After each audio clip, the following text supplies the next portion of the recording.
friends now. Thank you. So this bill is passing right now. It's in the assembly, as you all know. Of course, it's in debate, and we're saying a lot of things about it. But we have probably 64 out of 84 seats. So, and I think everybody will vote for it. But even if they don't, we all need 43 votes. So it's almost 100% chance that we're gonna see this bill passed in, I don't know, probably in half an hour or something like that. Is it cool and then for do you? you have to sign it? I was just gonna ask, like, is it chill for you to be on your phone while this is going down, or like, do you have something important to do in there? Yeah, no. I took the time to do this since I saw Karim was speaking, and then I saw all these people getting into the conversation. I thought, well, why not? I think I could take 10 minutes, right? He has to wait to sign it, actually, after voting. So he has to be awake. I have to sign the bill, so I'm probably not gonna sleep that early, like every other day. So you'll sign it tonight? I'll sign it tonight or early tomorrow if the debate takes a while. But yeah, I'll sign it when they have to close the session after the vote, and they have to send it to my desk. And I have 8 days to sign it, but I sign it right away, so it gets published tomorrow, and it goes into effect immediately. Since it's a public order law, so it goes into effect immediately. So it becomes law on Wednesday. President, walk us through, once you sign this bill and it becomes law, what's the plan? Is it you go and you put Bitcoin in the reserves, you begin to implement other types of infrastructure or technology? Kind of what are you thinking right now in terms of what you'll do once it becomes law? Okay, there's gonna be a lot of new information here. We have been working with, I think Jack's mom is here, right? She is. Yeah, she's here, right here on stage, Brooke Mallers. Yeah, so we have been working with Jack, and we're gonna do a government wallet, which is not gonna be the only wallet. It's not gonna be exclusive, since Bitcoin is not. I mean, it's free and it has to be like that. That's the way it works. So we're gonna keep it like that. We're not gonna try to control it or anything, since it will be, it will be a counter purpose. But we're gonna do a wallet for our merchants, so anybody can opt to use the government wallet, and that's for people that doesn't want to take the risk of normal everyday transactions, because accepting Bitcoin is gonna be a mandate. So it's not like if you go to a McDonald's, I mean, probably most of you don't like McDonald's, but well, if you go to a McDonald's or whatever, they cannot say, we're not going to take your Bitcoin. They have to take it by law because it's a legal tender, just like any other currency in any other part of the world. So for example, if you go to Mexico, they have to take your pesos. It's not like they will say, I'm not going to take your pesos. You have to pay me with dollars. They have to take the pesos because that's the legal tender in Mexico. So in the case of El Salvador, Bitcoin is going to be legal tender just as the U.S. dollar. It's only not going to apply for accounting. That's the only part where the U.S. dollar is going to remain as the exclusive. It's on accounting. So the balance sheet, the company's balance sheets will be in U.S. dollars. But that's it. Everything, even taxes, can be paid with Bitcoin. So Bitcoin it's a legal tender, but as legal tender, it's a mandate to accept it in every transaction, and you can pay bank loans. Even the law says the law is very short and very simple, but it's very clear. And even if you have a previous contract, for example, if you gave a loan to somebody and you loan $100,000 10 years ago, and he still owes you that money, he can pay you with Bitcoin, because as the law turns into effect and Bitcoin becomes legal tender 90 days after the law. Why 90 days? Because for infrastructure and all the other things. But once the law is in effect, the timing is just for getting everybody prepared and with the technology and the apps, etc. But if you owe somebody $100,000, you can pay him in Bitcoin. So it's going to be a full mandate, and everybody, every restaurant, every barber shop, every hotel, every bank, every personal transaction, if you want to sell a car, everything can be paid in US dollars or in Bitcoin, and nobody can refuse the payment. Like for example, foreign currencies, you can accept it, but you're not obligated to accept it. You can do a transaction in euros, but you're not obligated to do that transaction in euros because it's not a legal tender here. It's just a foreign currency. In the case of Bitcoin, it's going to be legal tender, and it's going to be treated like a national currency, so everybody has to accept it. President Bukele, you'd also mentioned a permanent residency for entrepreneurs, and there's going to be quite an ecosystem that may build up around this because you're going to need, obviously the wallet, the government wallet. You're going to need exchange support for people to be able to auto convert. There'll be investors and entrepreneurs coming. How are you thinking about incorporation or immigration law? Caitlin Long, who's actually here, did a pioneering bill for Wyoming that might be interesting to you. That actually Miami also copied. That might be helpful for you as you go forward. But I'd love to hear how you're thinking about immigration and incorporation law. Yes, we're going to have some immigration reform. We actually have some laws to pass later that it will empower the use of the growth of this and the potential of this. Like Karim said, the limits of this are, we don't know what are the limits of this.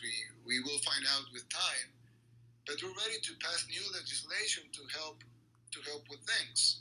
For example, this law speaks about a trust fund that the government is going to put up in place, so it would assume the risk of the merchants. So let's say, I know I'm not answering the question directly. I'm going to answer in a minute. But what I'm trying to say is that, for example, if there's an ice cream parlor, and the owner of the ice cream parlor, he doesn't really want to take the risk. I mean, he has to accept Bitcoin because it's a mandate. It's a currency. But he doesn't want to take the risk of the convertibility. He might win money. He might lose. So he wants dollars deposited in his banking account.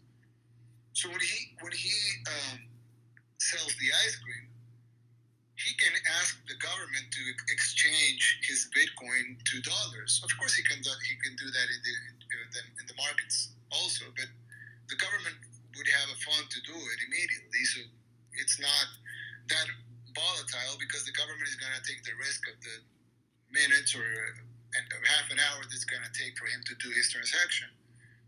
So we're going to put up a trust fund to do that, and we're willing to risk some money that we might earn some or we might lose some, but that's going to be done to help people with the risk, and that's a separate law that's going to go to be approved in the assembly later.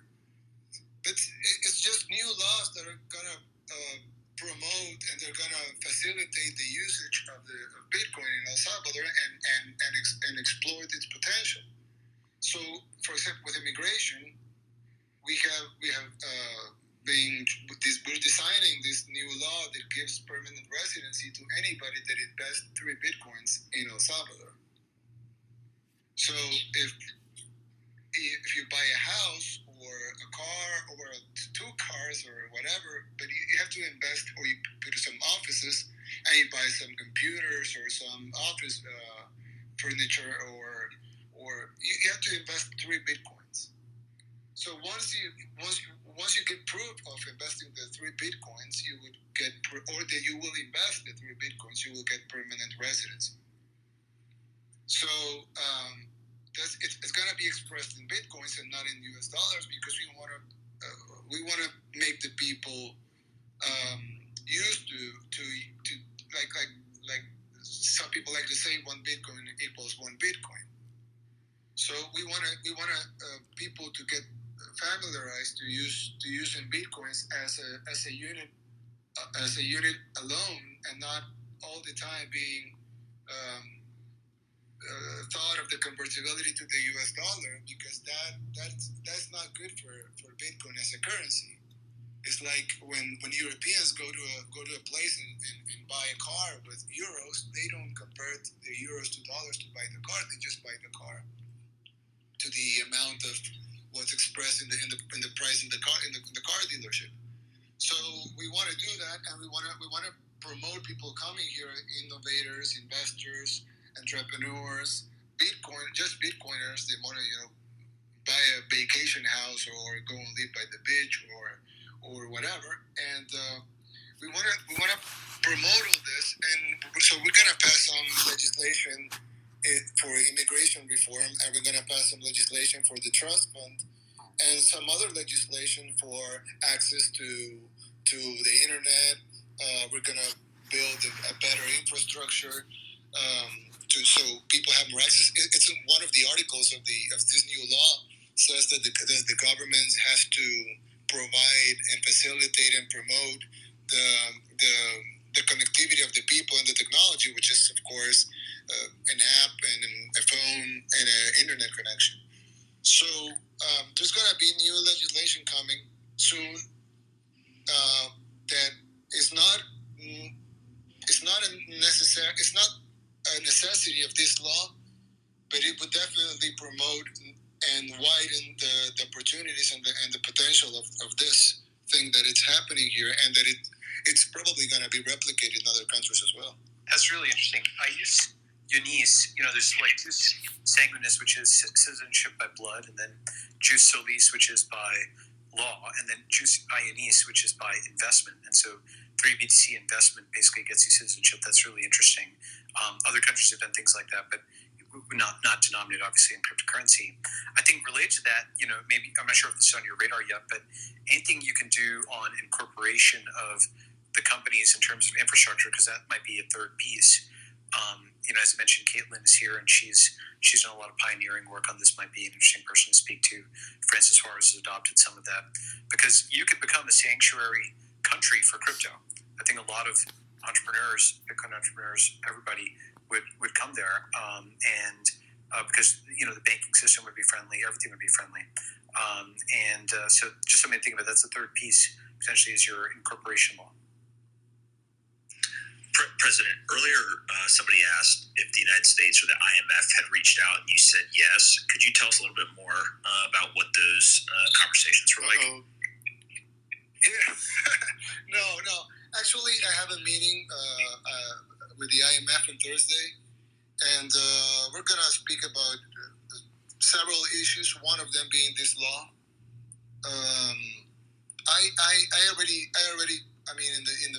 In the messaging that we set up the meeting, I already tried to explain them that this doesn't.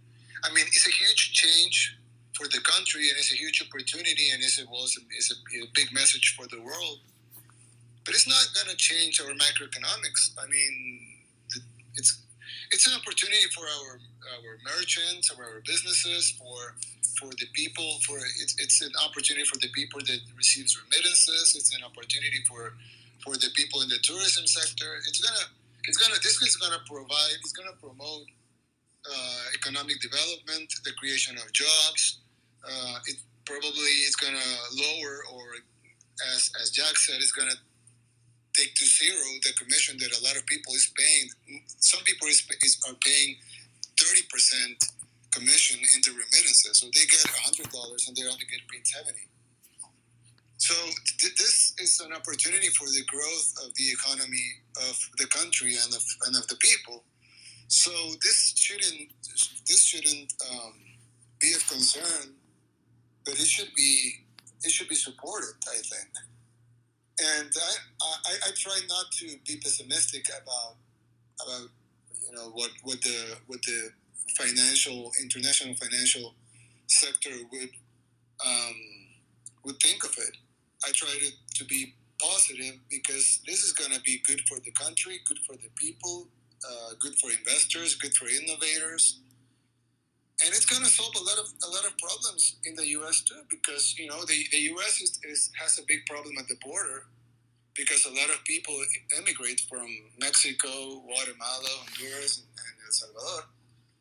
So if we create more opportunities here, that will lower the pressure in the border.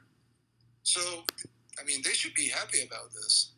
So I think it's more. We have to do a lot of explaining and a lot of. We have to campaign this, but I'm sure it's going to be good for everybody, and we count on you. I mean, we're almost 16,000 people are connected to this chat room right now. So there's a lot of influential people here. So I think it's going to be. There's going to be a lot of support for what we're doing here. Of course, there's going to be people that oppose it. It's normal. We live in a free society, so people can oppose something, and they're free to oppose it. But there's going to be a lot of support, not only political support, but also influencers and people in the. For example, this was I don't know if he's here, but there was a very nice article in Forbes, and it spoke very well about the project and about what we're doing here in El Salvador.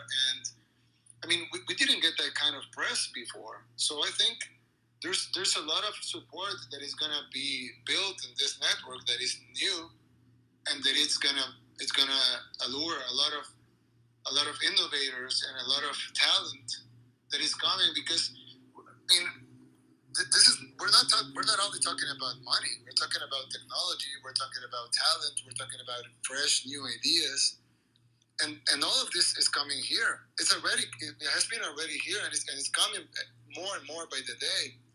So this new technologies, new ways of promoting access to financing, access to technology for the people. This has to be good for the United States, and it has to be good for the worldwide financial sector. It's probably not good for some people that have some different interests, but for the good of humanity and for the good of in this moment our country, that's gonna be. I mean, everybody has to support it, or they should at least. So I think we're gonna do a lot of campaigning and a lot of explaining. But I think at the end is gonna get a very good result. President Bukele, I mean, do you consider this to be the beginning of de-dollarization? Is this sort of what you have in mind long term? No. We in 2001, when the country was dollarized, the argument was that our currency was too volatile and that we have to attract investors, and we have to be to use the U.S. dollar as a currency because that would attract investors, and we probably did.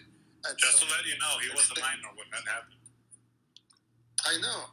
I was a minor. So now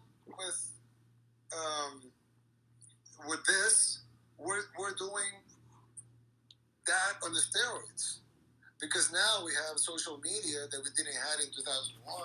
So now we could be speaking at this room, which was totally improvised, and now everybody is listening to this, and it's different. So I think that the objectives of having the U.S. dollar as a legal tender are probably replicated on the steroids as having Bitcoin as a legal tender. So we're not trying to de-dollarize because it won't serve any purpose for us, but we're trying to do to allure entrepreneurs and talent and innovators to our country, and that's going to be good. And I don't think having the dollar as legal tender does any harm to it. On the contrary, I think it's going to help having both currencies as legal tenders in El Salvador. Mr. President, this is Mike Peterson from Bitcoin Beach, and I just want to thank you so much for everything you've done. I knew deep down you were a Bitcoiner. I knew you were going to come through here, and everybody on our team. Well, you're the pioneers, actually. Everybody on our and you demonstrated sorry to interrupt, but I want to say something good about you guys. You guys demonstrated that this is not something for rich people only. I mean, this is for everybody, and you guys demonstrated that a community can actually benefit from Bitcoin. And now we're going to demonstrate it in a country wide scale. But of course, you're the pioneers here, and hats off to you guys, because you have demonstrated you had the courage to be the first here in El Salvador, which is and you have done great. And actually, you have provided us with arguments and with pictures and with stories and with everything that we need to have this bill passed so fast. Well, I hope so much that you'll grace us with your presence with the team. There's an amazing team of locals in El Zonte that are really the ones who've done all the work, and so I know it means so much to them if you'd come and spend a little time with them. So I really hope you'll be able to come and spend some time in Bitcoin Beach with us. I will. President, you've got a lot of people in here from the Bitcoin community. Could you tell us a little bit about your story with Bitcoin, whether you hold Bitcoin today, and kind of how you became so interested in it?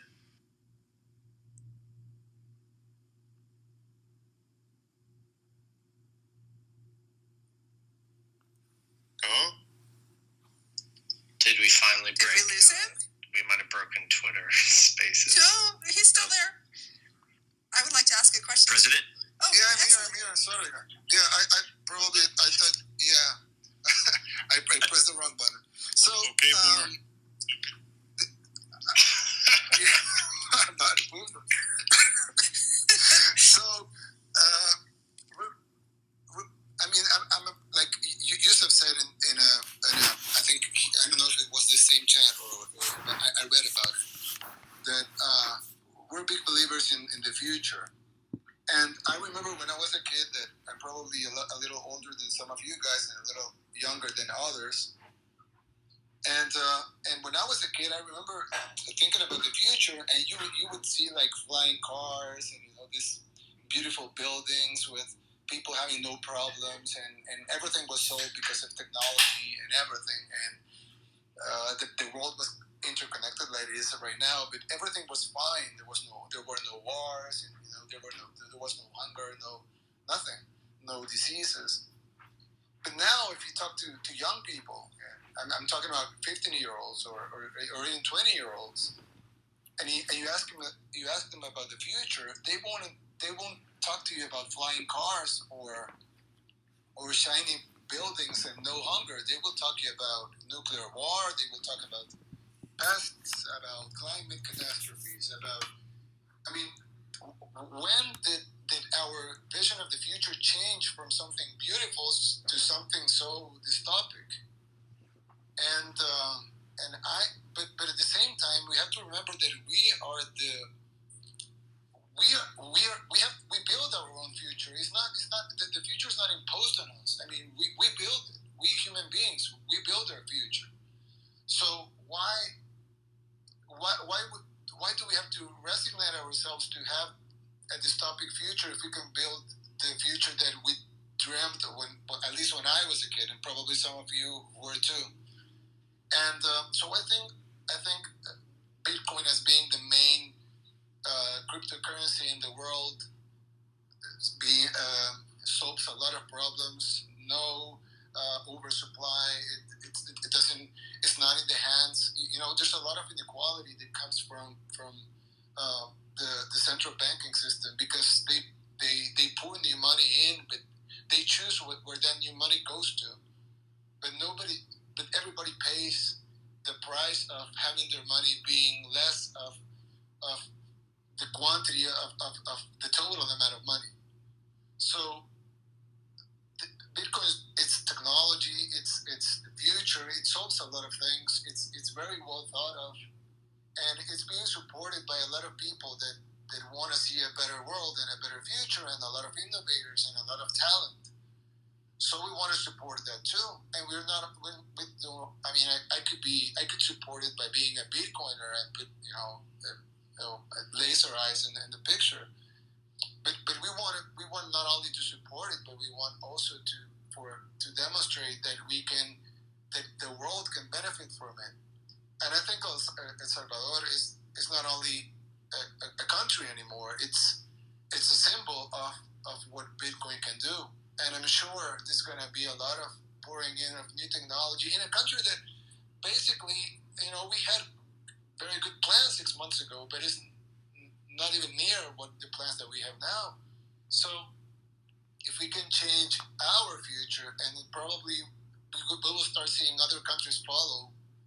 So we're going to see a lot of futures, a lot of countries' future changing, and that's going to help build a better society. So I think, of course, it's not like Bitcoin is going to solve everything, but I think this is one of the things that we hope that we all have to get behind on, because we have to build the future for humanity, and we don't have to accept the new probably the not so good future that the world is going on, and we can change it. So for me, Bitcoin is a very important part of it, and I'm sure this is going to be a great example. So it's not that I'm a Bitcoin holder. It's that I do think that this is going to be a huge game changer, not for El Salvador, but for the world. And probably right now, a lot of people might laugh or say, "Oh, it's a very small country," and it is. It's the smallest country in the whole continent. But it doesn't matter. It's happening, and it's going to change a lot of things, and it's going to start here, and it's beautiful to be part of a huge change in humanity. So I don't want to be corny, but that's the reality. We're dreaming here about what's going to happen, and we're happy. Mr. President, we'll corny because Jack Dorsey is listening, so he can block you from Twitter. So be careful. Jack, Mr. President? you gotta get up here, man. Join us on stage. I sent you an invite. Mr. President, will people have the freedom to use whatever wallet they want, or will they have to use the government wallet? A lot of people are asking me that. No. It's any wallet. You can use any wallet that you want. There's not going to be any. The law it's up there. It's short. Like I said, I added sweet, but it's short and simple. So it's very simple. It's there. There's going to be a government option. As a wallet that is going to be developed by Strike, but that's going to be an option. You can use any wallet, and you can use any system, and you can. We're not going to. It's going to be as free as it gets. Not limit every single human being to a wallet, right? Yeah, and the other thing is that all the new technologies that are gonna develop. They're gonna even Jack spoke about what the work that he's gonna do here. It's gonna be available for all of the other countries. So it's not only that it's fully free, but what we do with Jack is gonna be it's gonna be free also. So everybody can. There's not going to be any restriction on the use of Bitcoin, other than it's for legal things, right? Because a lot of people are talking about, with Bitcoin they're going to do money laundering and you're going to buy weapons or whatever. And I'm saying, like, well, weapons are bought in U.S. dollars right now. It's not like. Money laundering is done in U.S. dollars. The drug cartels. They use U.S. dollars, and the problem is not the dollar; is the criminals. So it's like saying Bitcoin it facilitates transactions for doing bad things. What about cash, or what about jewelry, or diamonds, or any other sort of payment? What about euros or yens or whatever? It's not. This is gonna be as free as it gets. But that's not going to mean we're inviting criminals. It just means that it's going to be free. But being free is not a synonym of a bad thing. I don't know who changed that that definition, because it's supposed to be something good. So it's going to be as free as it gets. And so you can use any wallet. There's going to be a governmental wallet that we're going to develop with Strike. But there's going to be one other option, like like all of the other options that are out there. And it's going to be probably the smallest option because only Salvadorans are probably going to be interested in downloading that one. But it's not for us. It's not the main thing is not the wallet. The main thing is the usage of Bitcoin in the country as a legal tender. That's the big thing. The other thing is part of the infrastructure and technology that we're trying to develop to help a lot of people that otherwise they wouldn't be able to access the technology or the apps or the things because they can use it. So we will help them with the technology, with connectivity, like they did in Bitcoin Beach. So we'll try to replicate that in a wider scale with people that sell in the streets and people that sell in the market. So you can be selling fish in the market, and you're probably not even in any financial sector right now. So you probably need some government help and some people that come and give you a phone and an app and a connectivity plan for free to help you join and benefit from this. But of course, if you have your own phone and you have your own apps, you don't have to download the government one. This is like trying to get financial inclusion will require some government investment.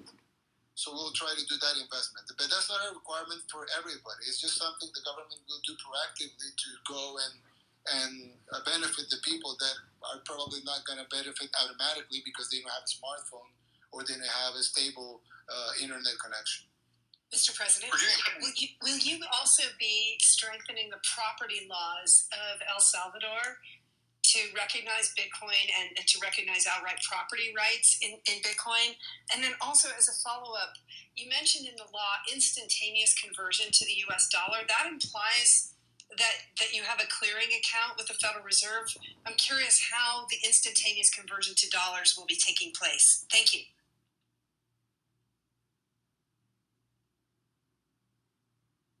Okay, so that's going to be it's actually quite simpler than that. It's not that we're gonna exchange with the Federal Reserve. I mean, our central bank is a very robust central bank. I mean, for the country, of course, that has business with the Federal Reserve by the day. We actually import our dollars our paper dollars newly printed, newly minted. They come here. I mean, they are printed for us. So we actually have a very good relationship with the Fed. But this is way simpler than that. The convertibility is not with the Fed or with the central bank. It's with the trust fund that we're going to do the government here also owns some banks. We have the central bank, of course, but we also have first floor banks, and we have a development bank that's owned by the government. So in our development bank, we're gonna establish a trust fund. So we buy the Bitcoin of the transactions that are done by people that doesn't want to take the risk. For example, if you have a lady that sells fruit in the marketplace, and she doesn't want to, she doesn't understand that much, and she doesn't want to risk her savings, or she doesn't want to take the risk implied in using Bitcoin. So, but she's mandated, if she has the technology, of course, that will provide. If she doesn't have it, she's mandated to accept Bitcoin to sell her fruit. So what we're going to do is that if she's using the wallet, she can opt out and say, okay, I'm taking this Bitcoin, but I want this money deposited in US dollars. So we are going to buy her Bitcoin at the price that she valued her fruit. So not at the price of the market. So if she sells $5 in fruit and the Bitcoin price that she sold it at was X amount, but that amount changes when she deposits the money on her bank, then we are going to absorb that risk by buying her Bitcoin at her fixed price of the fruit. So that trust fund is going to guarantee that the people that don't want to take the risk they don't have to take the risk. They have to take the Bitcoin, but not the risk.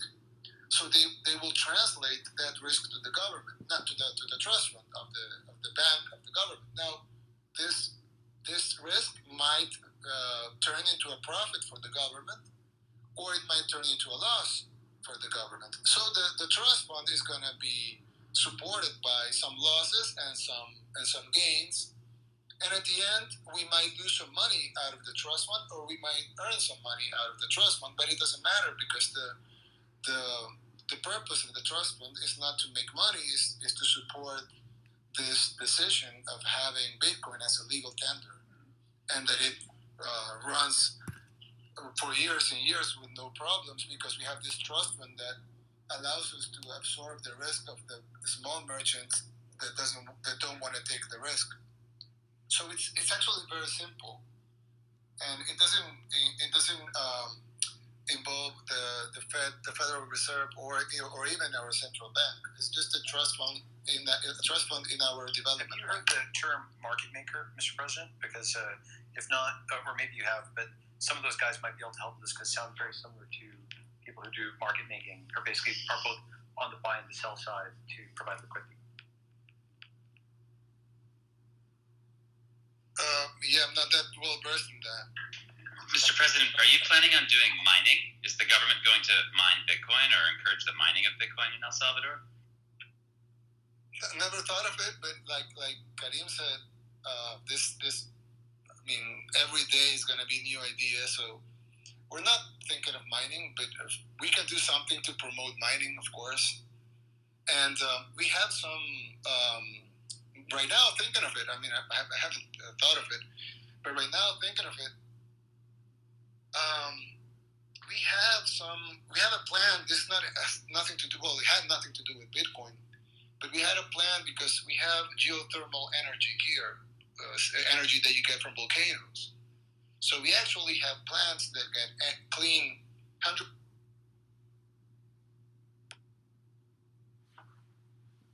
It's not only 100% renewable, but it's also 100% clean, because the energy of the volcanoes turn the water into water vapor, and that makes energy. So we produce that energy since 50 years ago, but right now we were looking at that we lose a lot of energy by transporting the energy of the geothermal plants to the cities. So we want to promote this on the outskirts of the plants. We want to promote this industrial parks where you can set up your factory and you will receive cheap, clean, 100% clean, 100% renewable, zero CO2, 0% CO2 emissions, and we wanted to do that not because of Bitcoin, but because of people that want to invest in factories that won't have any carbon footprint. But now that you're talking about mining, probably somebody wants to set up a mining facility with zero emissions and with geothermal energy, that it's not only cheap because it's right there in the front of them, so they don't pay. We don't have to transport the energy to another place. It's right there, and it's very, very cheap for us. So probably somebody wants to set up a mining facility with cheap, clean, renewable energy. But it's just a thought. I just thought about it right now. I haven't thought about mining or other things. But like Karim said, it's every day that passes, new ideas will come up, and this is the limit. No, it's remarkable. And look, any stranded energy resource you have, whether it be hydro, volcanic, geothermal, I mean, these are things to think about. So thank you. President, one of the strengths of the Bitcoin kind of ecosystem is the community, and how you can crowdsource ideas like this or ask for help. Are there specific things that people in the community can do right now to help you or the country of El Salvador as you kind of move to adopt Bitcoin as legal tender, or look to kind of upgrade the financial infrastructure of the country?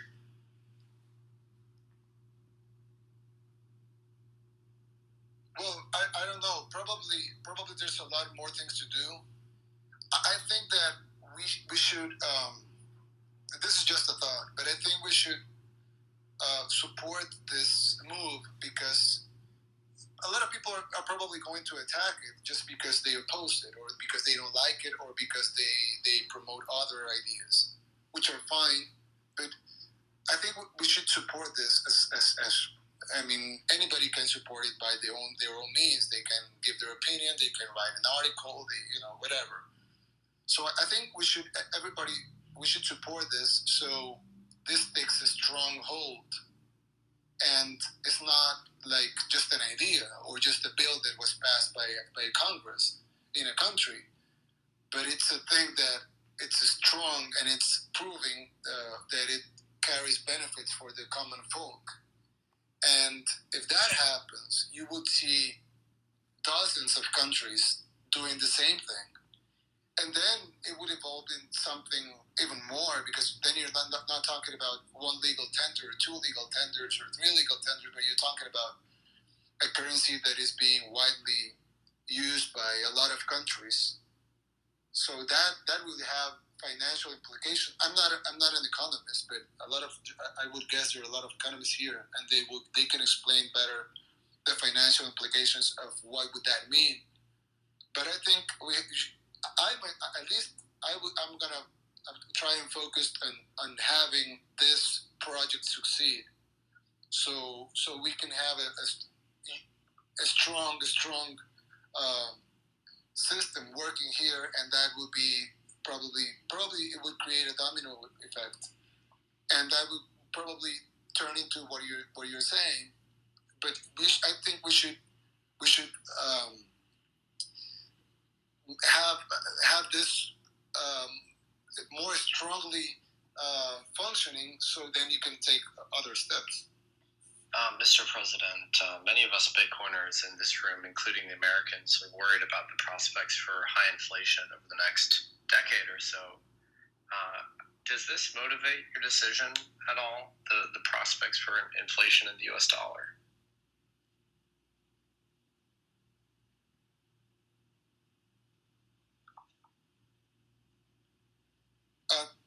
Itself, the decision was taken because we were basically inspired by the project of Bitcoin Beach and by the work that Jack has been doing here and all of the people.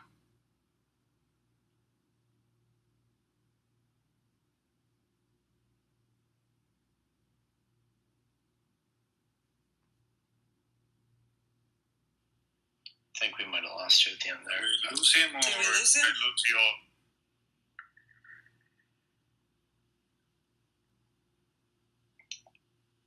What's the status of the bill, by the way? I guess debate is still ongoing. Yeah, the opposition is still debating.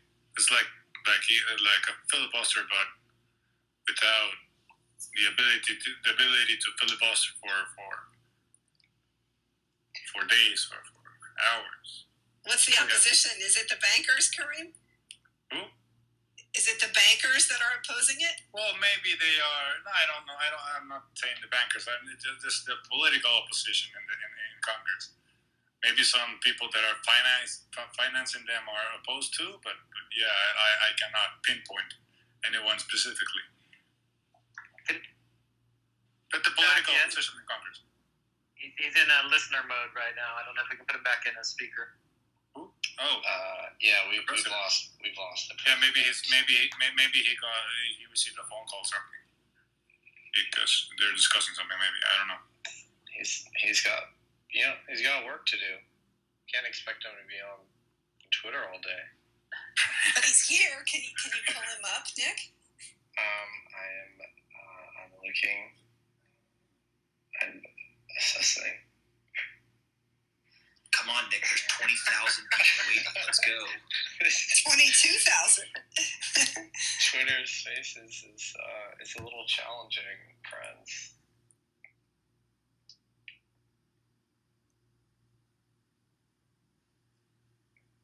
He's certainly getting a good test tonight. Speak amongst yourselves. Nick, we're just getting exciting there. Well, he was praising you again, so it's wonderful to hear the truth about who really accomplished this. so no one can take it away from you. Congratulations. Well, thank you. Like I said, it was an amazing team there in El Salvador. I mean, really, honestly, I'm not being humble. Like, they're the ones that did the work, and I hope all of you are able to make it down Del Zonte and meet Jorge Valenzuela and the rest of the crew there who've, like, tirelessly pushed this through when people were, like, laughing, like, what do you mean, some magic internet money, and you want us to accept it? And they like, made this happen. Oh, and Michael, we're going to have the World Surfing Games in 2023, so maybe they're all invited. Perfect. Awesome. Hey, Michael, it's Brooke, Jack's mom. I wish I could give you a big hug over this thing. You started it all, and I love you, and I'm so glad you started tweeting at me about what you were doing there and how that whole thing spread. And we're already looking at maybe like buying property down there. We'll see. Awesome. That'd be so great to have you guys as neighbors. And I love you too. You would always retweet my tweets. And even when I only had 100 Twitter followers, you would get them out there, and you've been so supportive. And then having your son come down and bring the technology and all this great, fill in all the gaps and then like blow this out of the water with this latest thing. I mean, it's just been awesome. It's amazing how it developed. I can't even believe it. I was like, no one would ever think it would go this far. Unreal. So congratulations. Is the president here now? Because he's telling me that he requested to be speaker. My bad, y'all. Can't leave the president hanging. I don't see him. I don't see his request, though. Oh, no. Twitter Spaces is letting us down. Yeah, it's Elizabeth Stark said that she wanted to get in here and Twitter Spaces wasn't working for her. Man, you gotta come through. Jack, you gotta come through, bro. I think we lost him. He doesn't appear here. See, this his own app.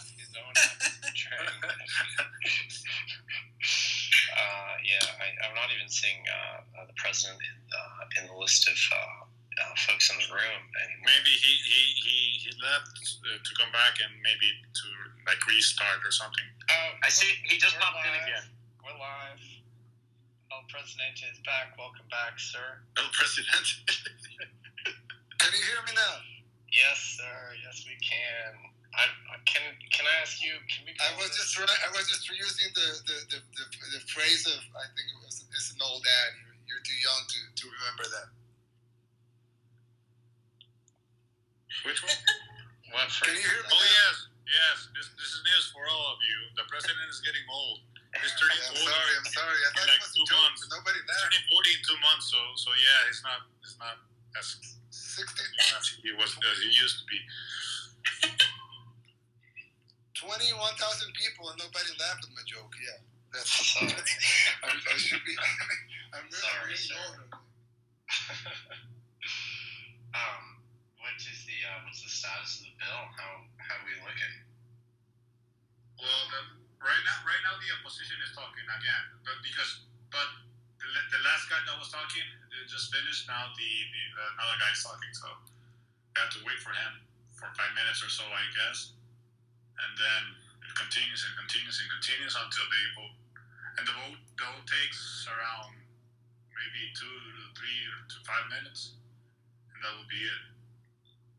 So, Mr. President, you've probably seen that all these other policymakers from your neck of the woods, from Latin America, have also embarked on their own little campaigns to sort of embrace Bitcoin. I mean, a lot of this seems like you're doing. I mean, how does this make you feel? I don't know yet. It's like we're trying to live the moment and try to do the best that we can so this succeeds. And I know we're doing the right thing. There's so much talented, smart people behind us and doing this and supporting this and fighting for this. And I'm sure it's gonna be great for everybody. It's the definition of when you do things when you do things the right way, it has to provide a good result at the end. I think it's impossible that we will not have something good come out of this because there's so much talent, so much effort, so much people that are working with it, behind it, supporting it, pushing it. I just don't see how this is going to turn the wrong way. So I'm just trying to live by the day and trying to see where this takes us, but I'm sure it's going to be something good for everybody. You know, you have some of the most important Bitcoiners in the world on this stage right now. Not to sound too self-congratulatory. Is this what you're You're now the boss of everybody. Thank you. That's a presidential decree. I'm putting that in my Twitter bio. But so, you know, like, how does it feel to get this warm reaction from the Bitcoin community? Is that what you expected? Well, like I told you, we're just living by the day. I mean, I was not supposed to join the chat room. Everybody was tweeting about it. I said, like, well, I should listen to this, and then everybody's saying, like, hey, the president is listening, you should speak. And then I took a while to speak in here, and then suddenly it became from 6,000 when I joined to 20,000 or I don't know, almost 22,000. And so I don't know, this is just happening. But I mean, there's a lot of things I know, but there's a lot of things I don't know. And one of the things I don't know is the limits of what this is going to become. I know that it's going to be good. I know that it's going to be great. I know that it's going to be very, very important for a lot of people, but I don't really know the limits of this. Just things are just happening, and we're learning by the minute, and we're seeing things happen by the minute. And right now, the assembly is discussing the bill. The bill is going to pass. I mean, it's almost 100% chance that it's going to pass. So, and while this is happening in the assembly, we're just talking here, and a lot of people got interested in our talk, and you know, this is just happening by the minute. I really don't know what that means, or what's the limit. What are the limits of this? Probably nobody knows. Everyone has a theory, but nobody in this room knows what's going to happen. Are your colleagues in the chamber? Are they wondering like what you're up to right now? They're like, what's he doing on his phone? Are they tuning in as well? I don't see any deputies. There's some mayors. The mayor of the capital is here. Yeah, the mayor of San Salvador is here right now. In this room? Yeah, he's here. Yeah. I'm seeing his picture here. And also our ambassador to the United States is here. But I don't see much government officials. Let me see. Well, also our representative to the Central American Bank, which is a very important bank for us, is here. I'm seeing his picture, Luis Rodriguez. He's actually a supporter of this bill, so that's good. And he's a banker, and he's a representative of the Central American Bank, so that's important. Mr. President, as you kind of rattle off a bunch of the politicians that are here, and Kareem, maybe you can chime in on this as well. How much effort did you guys go through before the video over the weekend at the Bitcoin conference in terms of building consensus among other politicians and people in the Congress and maybe various jurisdictions within the country versus this was something that you guys felt was the right decision and you kind of unilaterally proposed this, understanding that you had kind of the votes in Congress? Well, the good thing about El Salvador is that in politics, the opinion of the people is pretty homogeneous. And people are supporting. I mean, right now the president has 90% approval rating, and the latest Gallup poll, which is an international poll, it's not like in North Korea where the president there has like 125% approval rating, right, or something. So that's pretty good. I mean, people really want change here. And they have been defrauded so many times that people are starting to see new stuff as the way to go forward. So it was not hard to get people on board, at least the majority. And we're not talking about a small majority or just the majority. It is a big majority who support this. Got it. And then I apologize for asking again, but people will not stop incessantly DMing me this question. They continue to ask Mr. President what the plan is in terms of holding Bitcoin on the balance sheet. It would make you one of the first countries, if not the first country, to do it. But any plans there that you could speak to?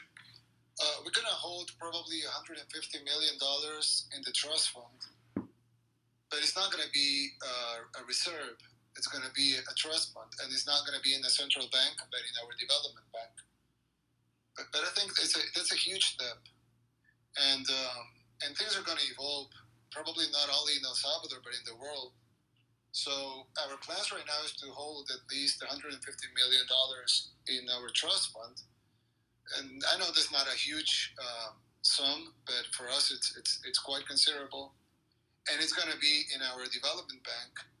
So for the plans and stuff right now, it's that. But probably in the future, I don't know. This is evolving very fast. So we're not ruling out having Bitcoin in our reserves in the near future. But we're not. This law doesn't include buying, holding Bitcoin in the reserves. And it's $150 million equivalent in Bitcoin, or $150 million? Dollars. So it's not holding Bitcoin in the development bank's trust fund, or it is holding Bitcoin. No, it's not. Okay. No, it's dollars. We're gonna buy the $150 million out of the transactions of common folks. So we're gonna fill the trust fund coffers with Bitcoin, but we're gonna buy them with dollars. So at the end, we're gonna hold at least $150 million equivalent of Bitcoin, but that hasn't been bought yet because it's gonna be bought in the small transactions of 0.00001 Bitcoins. So at the end, we're gonna hold an equivalent. We're gonna hold $150 million equivalent in Bitcoin, but right now we're not holding any Bitcoin. So the trust fund is gonna buy the transactions, and it's gonna be filled with Bitcoin. But that Bitcoin is gonna come from common folks that are opting out of the deposits in Bitcoin, and it's interchanging those Bitcoins in US dollars. So we're gonna provide those US dollars, and we're gonna get the Bitcoin in exchange. So at the end, not at the end, but in a couple of months, the development bank will hold approximately $150 million equivalent in Bitcoin. And then will you fund it with more dollars at that point, or have you thought about once you get $150 million worth of Bitcoin in the development bank, what happens then? Who funds the conversion of dollars to Bitcoin? No, that's not the total. That's how you say in English? It's like the starter package. It's like a proximity, like a calculation of how much Bitcoin will be held in the trust fund, since the trust fund needs to have fresh US dollars to continue exchanging. Right. But I don't see the trust fund getting empty, because we'll have a lot of the bank is a very solid big bank, and we are being supported by the country's sovereign ability to get new money. So it's not, and we still, and the Bitcoin will always have value. So we're not looking at this fund to be empty in any time. It's just going to be handled by experts in trust funds that are just going to be converting these transactions into Bitcoin. But we're not. I mean, we're not giving away free money. We're just exchanging at market value at the times of the transactions. So we're not. I mean, I just made an approximation of what we think we're going to hold in Bitcoin. It's going to be like net $150 million equivalent of Bitcoin at market value right now, but that's going to probably change. Right, so it's effectively a clearinghouse, and so over time the trust fund will probably sell down some of the Bitcoin in order to get more dollars to replenish that pool. Yes, exactly. Got it. Exactly. Yeah, okay. Exactly, but it's probable that, like the bankers have told me that most likely they will hold the equivalent right now at market value of $150 million in Bitcoin. Right. Because that's like the sum they will have in a stock. So they're going to be selling and buying, but they will have like not fixed, but like the same amount of stock in Bitcoin, which is not required by law, but it's like the amount they will have just to manage the fund correctly, so it doesn't fall or so it's stable. They calculate they will have like $150 million in equivalent right now, Mr. President, of market value. The market value right now equivalent to Bitcoin. Sorry to interrupt, Mr. President. They're about 5 minutes away for voting to vote. Okay, guys. Bill.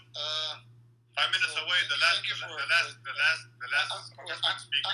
I'm just one of the 22,600 people here, so I'm leaving. But I hope we answered some of the questions, and I hope I'm gonna tweet a good news in a couple of minutes. Yes, thank you. You did. Thank you, Mr. President. But I have to look at the vote. It's very important to look at the vote. Yes. Thanks, Mr. President. You got business to do. You can run. That's okay. I'll tell you the votes. How they come. You're welcome back anytime. Yeah, bye-bye. Thank you, Nick. You're the boss. My pleasure. Thank you for saying that. Nick, I like how you released him like he was going to recess or something. Like,